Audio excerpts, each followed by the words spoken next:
Do you remember last week when a post on Collider told us the Magic the Gathering Netflix animated TV show was done? It was officially dead. I'll be honest, I thought about covering this on the channel but never got around to it, so never really read the article and just moved on. I had other things to do. So imagine my surprise when I logged onto the internet today, checked out social media and found that the Netflix series was alive. It was back from the dead. Some might say it was reanimated. The budget of the show must be a couple million, right? How much damage would you take reanimating a couple $1 million show? Are you confused? I was too. Let me unpack it all and give some thoughts on the Netflix show. They're not really that positive, if I'm honest. People had to call me such a negative Nelly for this video. But anyway, all that and more in today's video. And if you want to pick up single or sealed product, use the link to Cool Stuff Inc. in the description below to help support the channel. Use the code Kenobi at checkout. You get one of these cool PleasantKenobi versus the Armies of Darkness token for your Orc armies. Use the code Kenobi at checkout, get 5% off your order, get a token, help support the show, and get the cards you need from CoolStuffInc.com. Cool stuff in stock, I think is the slogan. I don't normally say that, so I don't know why I decided to say it right now. Anyway, they also do stickers with their orders too. This is my deck is a 7. All decks are a 7. So the origin of the whole it's dead thing actually comes from a member of the cast, the only voice actor we knew. If you didn't know, Brandon Routh, former Superman, former The Atom, former vegan ex-boyfriend with superpowers, he was wheeled out to show us as a a trust sign to the audience that the Magic the Gathering TV show was happening. If I had $2 for every time a former Superman was going to be the front runner or the leading voice on a show based upon a tabletop thing that I enjoy, I'd have $2 entire, etc, etc, etc. But at least the Magic community could shut the fuck up about Brandon Routh. Warhammer fans will not shut the fuck up about Henry Cavill. Hell, the griftosphere, the online right-wing weirdos who make shit up are all over the idea that Cavill is the last bastion of white male gaming that will keep the gates closed against anyone that isn't a chud. That's a tangent. Back to Brandon Routh. So he said in an interview with Collider, when asked about the Magic the Gathering TV show, he said this. And for this, I'm going to use this really cool thing where I get an AI voice to read out the lines like Brandon Routh.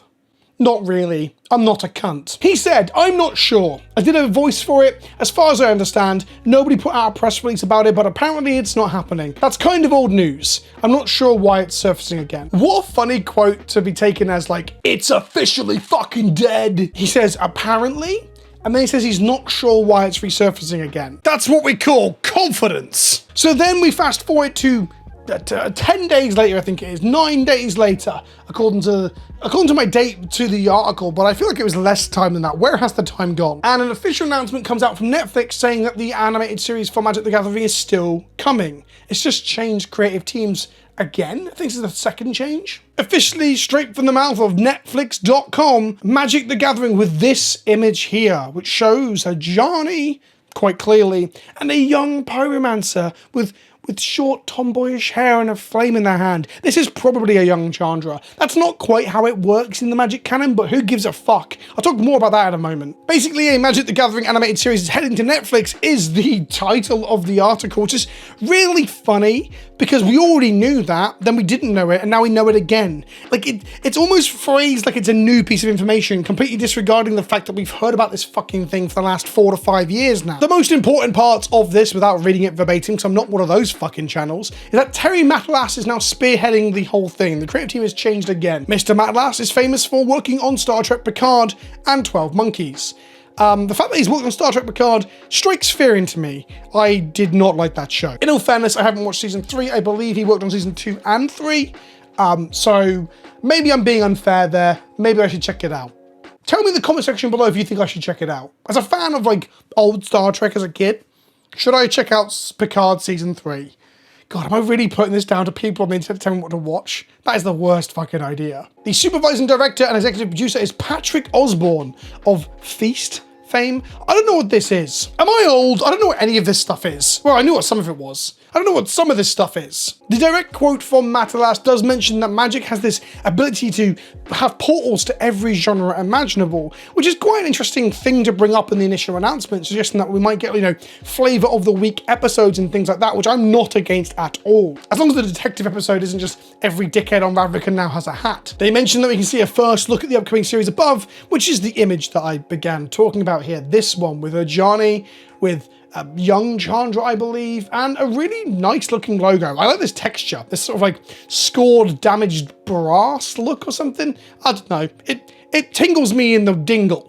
Now remember, the original concept image we saw was this one. It was Chandra with little rings of fire, the Netflix logo, the magic logo, looking like an announcement of a Netflix secret lair where we get cards that depict the ever-increasing subscription costs of Netflix and the frustration with having to own multiple different streaming websites and streaming services to get a comprehensive use of my fucking TV. I'm annoyed because Community left Netflix and is now on ITVX in the UK, which gives me like a minute full of ads per episode of the show that I want to binge watch to comfort myself in a ever darkening landscape that is the modern contemporary world.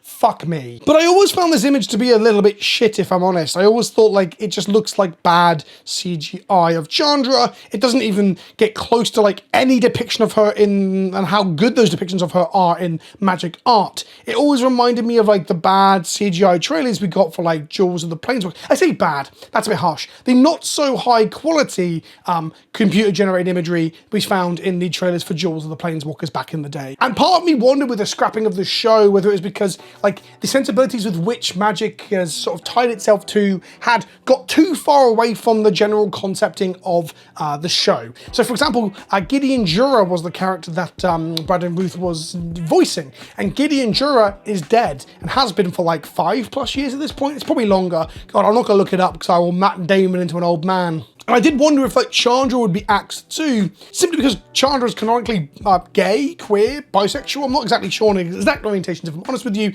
but that's something that probably wouldn't run very well in certain regions of the world. And whilst we do applaud Magic and Wizards for being a relatively progressive company, the overlords at Hasbro probably want to make as much money as fucking possible, so probably want this to run pretty well in places like China. So it actually shocks me to see this image where Chandra is still front and center, though they've got a young version of her, so I guess her relationships with Nissa and things won't come to a fore in the first season. It's going to be like mentor Ajani and young Chandra.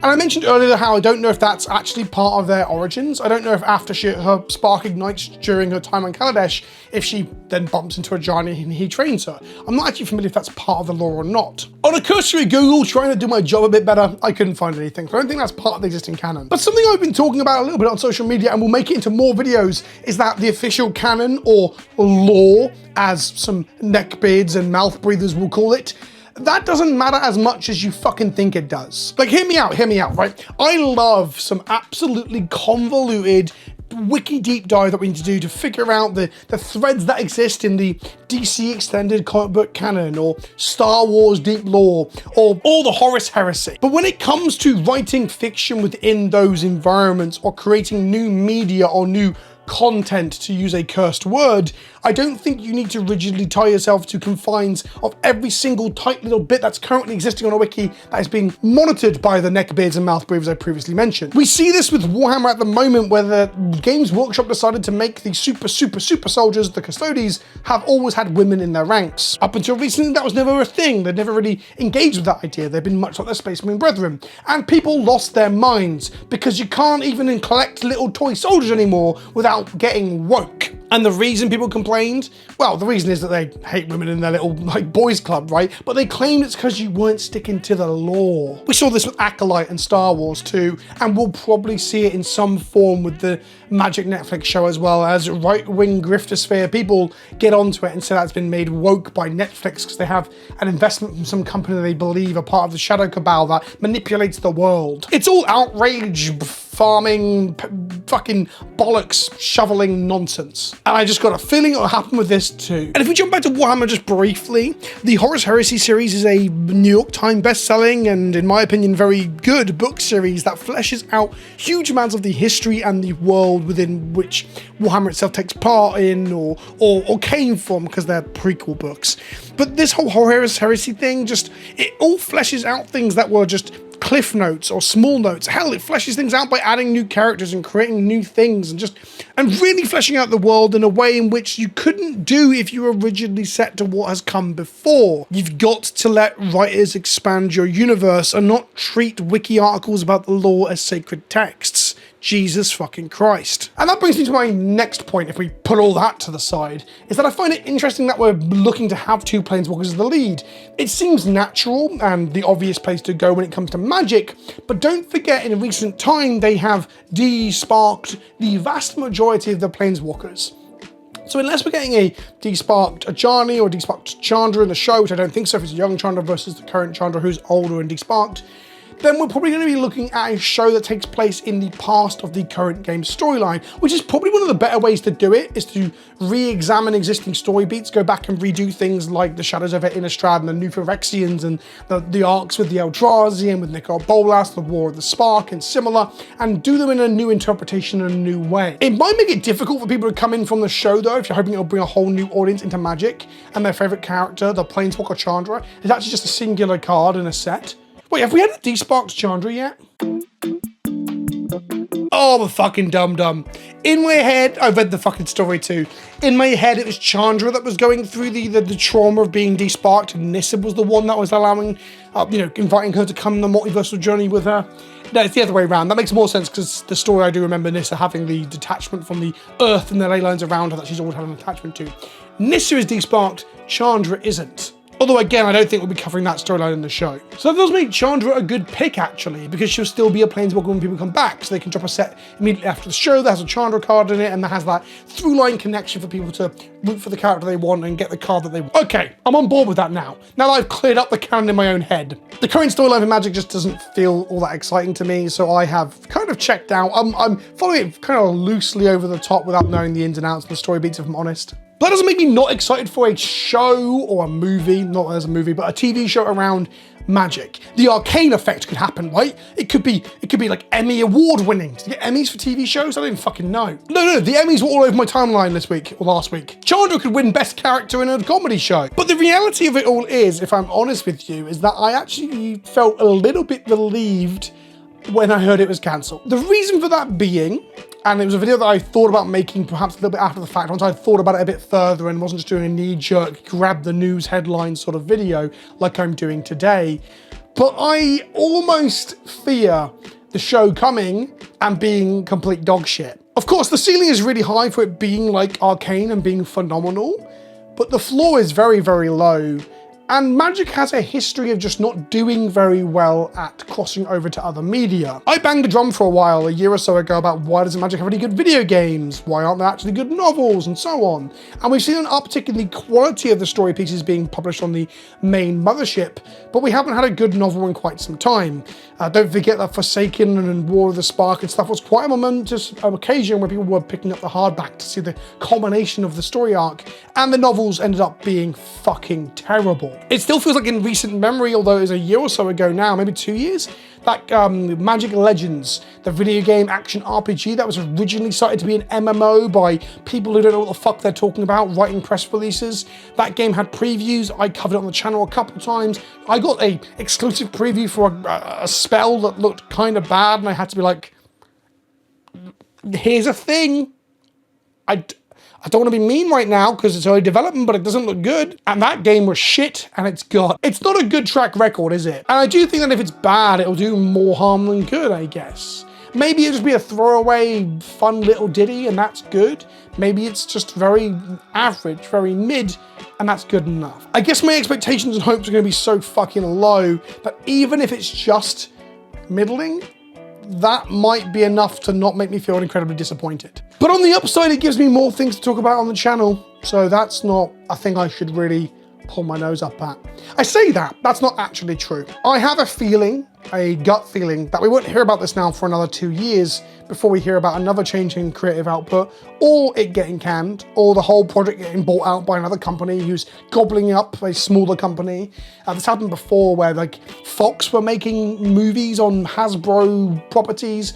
Universal were. Universal made Battleship and the Ouija movie, right? And that teetered out, then Fox got the rights, then Fox got bought by Disney, and it's just like large companies just gobbling up the smaller everything until we live in now this monopolistic hell state that the current entertainment industry is in, where Disney owns fucking 95% of everything. Maybe, just maybe, we'll come back to this video and laugh when Disney are the ones making this show in 5 years' time after they've bought Netflix or some shit. What a world we live in, eh? I guess I didn't really clarify that Brandon Routh was wrong. His version of the show is gone, and now we have this new version, not involving Brandon Routh and not involving Gideon Jura, the indestructible Superman / Wolverine insert, I guess. We now have this new one, but this is like the second time it's happened. The original version of this had the Russo brothers. We had another showrunner. Now we've got this showrunner. I'm not convinced this is the final iteration or even the final form of the Magic the Gathering Netflix animated show. And also, just to like really shut down some misinformation,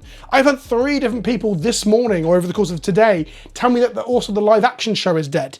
There was never a live action show, nor a live action movie. Although, to clarify actually, there was a live action movie in the works at some point that never got beyond pre-production.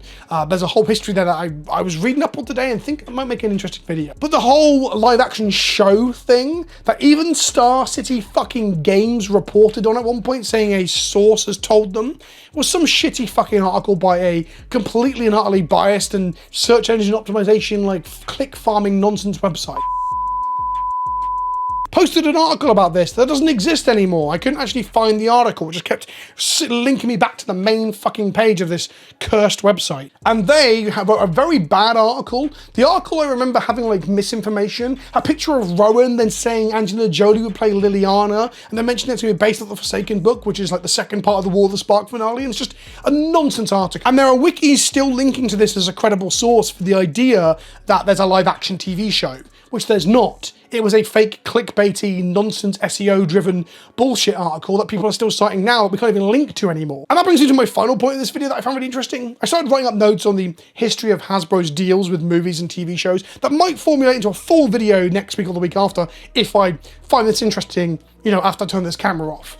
But as I was doing that and trying to read up on the Universal and Fox announcements and the press releases they put out and the information I could find that was, you know, actual, as first party information I could find and not just like the bollocks you find on a wiki, I found that all the links and citations that I found in other articles or on wikis, most of them were dead. All of the announcements to do with the Magic the Gathering movie back in like the late noughties and the TV shows in the early 2010s, they're all like gone from the mothership website. I'm gonna have to try some Wayback Machining to see if I can find them, but they've all been purged and they're gone. And it's weird because like you always think that everything will always be online and be accessible for you later down the line.